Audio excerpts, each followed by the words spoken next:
I know you said you had a plan before the window with Edu, but I was just wondering, has that plan changed or adapted, particularly given the run of results and players like Smith Rowe coming into the team, or is it the same plan you devised in December?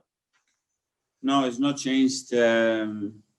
Yeah, there are things that would be possible to do or we were expecting to do and we cannot do, and the opposite way around, opportunities that can arise, but more or less we are sticking to that plan, and we haven't moved much from that. You touched on a bit there, obviously, with the squad size coming down. Do you think, I know before you said it was impossible to keep everyone happy, do you think you will have a happier camp now that you've got players out the door? Well, it would depend a lot on results. I think that's all the time. Sometimes it's very related to the spirit of the team. But yeah, at least to keep the players that are here training with us available and with the possibility to use them, in my opinion, is the most important thing. And I think now that's going to be the case. And just lastly, someone who could possibly get some minutes at the weekend is Calum Chambers. I know he's been coming back from injuries. Has a decision been made about what's going to happen with him, and could he go on loan perhaps to get some action? I don't think that's going to happen. I'm really happy with Calum. He's gone through a really difficult period. He's worked so hard, and he looks really good in the last few weeks in training.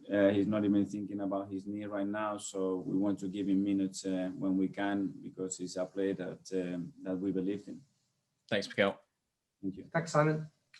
Last couple, 10:30 Friday embargo. Nick Ames from The Guardian. Hi, Mikel. Hello. Just one about Mesut and Sokratis.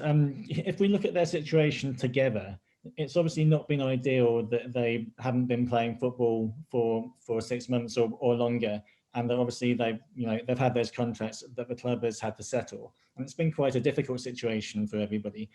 How does the club make sure that nothing like that happens again?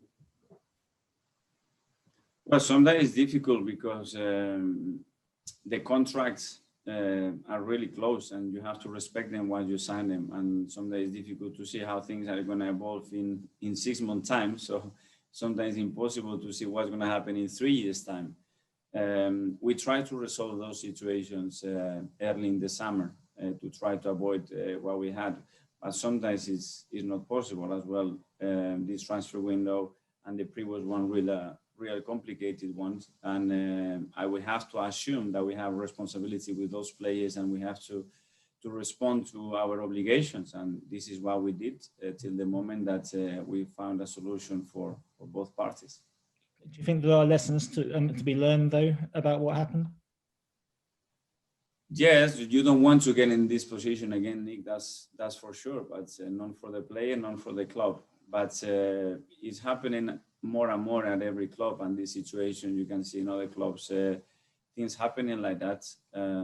I think you have to have that communication open, obviously try to prevent them as much as possible, and if they happen, just make decision and don't try to delay a situation that is not working for much longer.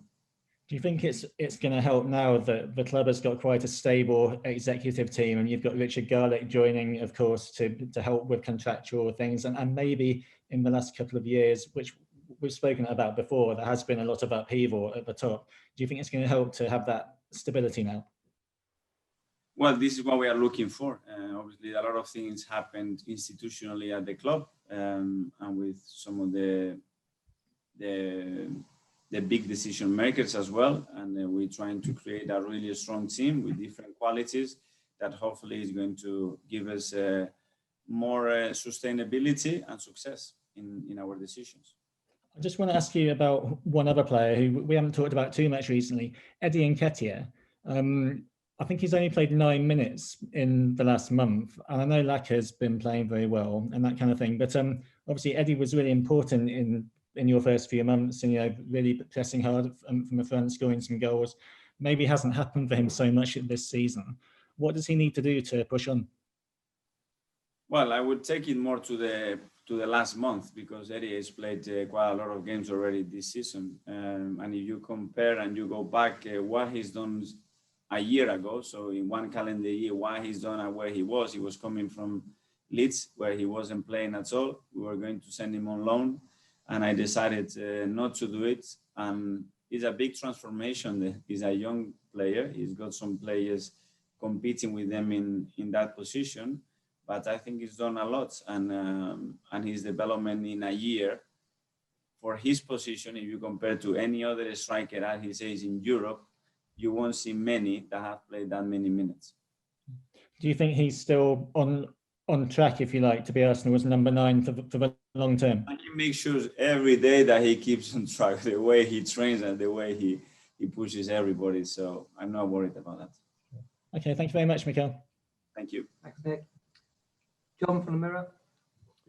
Hello, Mikel. Good morning. I just wonder whether I could just briefly take you back to what Gary asked you about Frank Lampard, and as a sort of a fellow manager, just that, I don't know, not sympathy but empathy to what he's going through. Arsenal showed you, understandably and rightly so, great support. You know, things turned around very, very quickly. It's an unprecedented season, isn't it?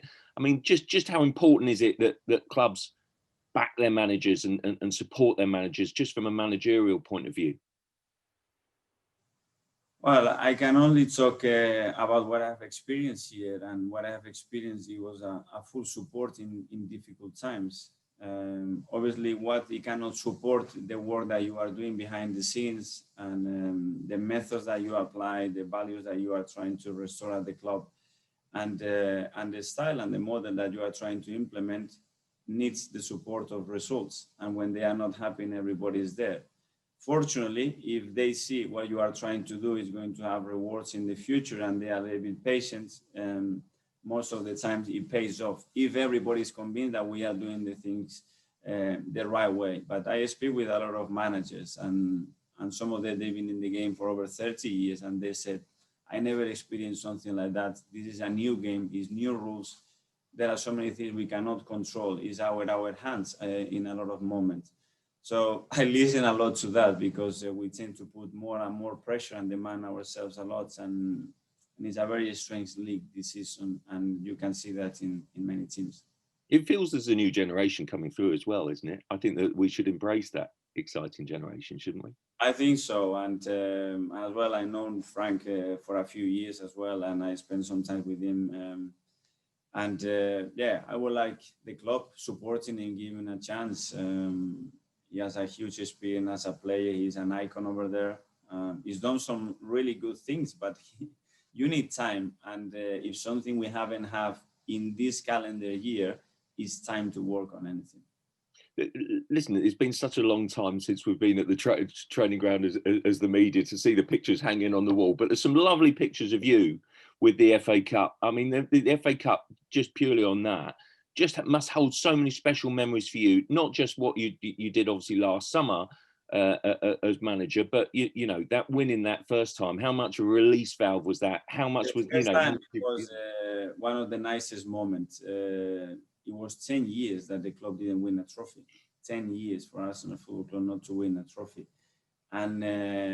And the unity that we created that year, everybody was, again, putting pressure. They won't do it. It's been so long. And we all wanted to do it for Arsene as well, because he really protected all the players. So it was one of the biggest satisfaction as a group, obviously, to deliver that to the club. And you could see the reaction of the fans on the parade the following day. But for Arsene as well, I think it was a moment of gratitude from all the players towards him. And it was special. I mean, it undoubtedly helped last season, didn't it? This season paved the way, create that kind of... Yeah, I think it generated a lot of belief amongst the team that we could compete against any team. And the team was having a lot of difficulties in the last 5 years to win against any top teams. And we did it in big sequences against them. And it was just a step. To do it consistently now for 10 months is a completely different story. And this is where we are right now.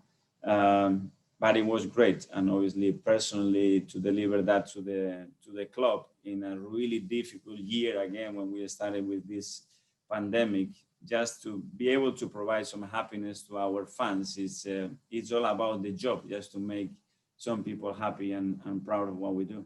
Just finally, how important is it, or you know, how difficult is it to make that step from being a cup team to being a team that is consistent throughout the campaign, that can achieve a target of a top 4, pushing for the title, to achieve that sort of consistency? It's consistency in everything you do, in the way you train. You have to train to win every single day, to be better, to pay attention to a lot of details, to try to improve in every aspect of the game, and to take your level to the excellence is the only way. The standards are so high in this league. In the last 3 years, I think the winning probability of a team was about 45%. Now the big teams is about 70, 75, which is crazy. And that's the standards, and you have to hit that's the standards. And first of all, you have to be able to do it in training. You want to do the football matches. Mikel, thanks so much. Good luck Saturday. Thank you. Thanks, everyone.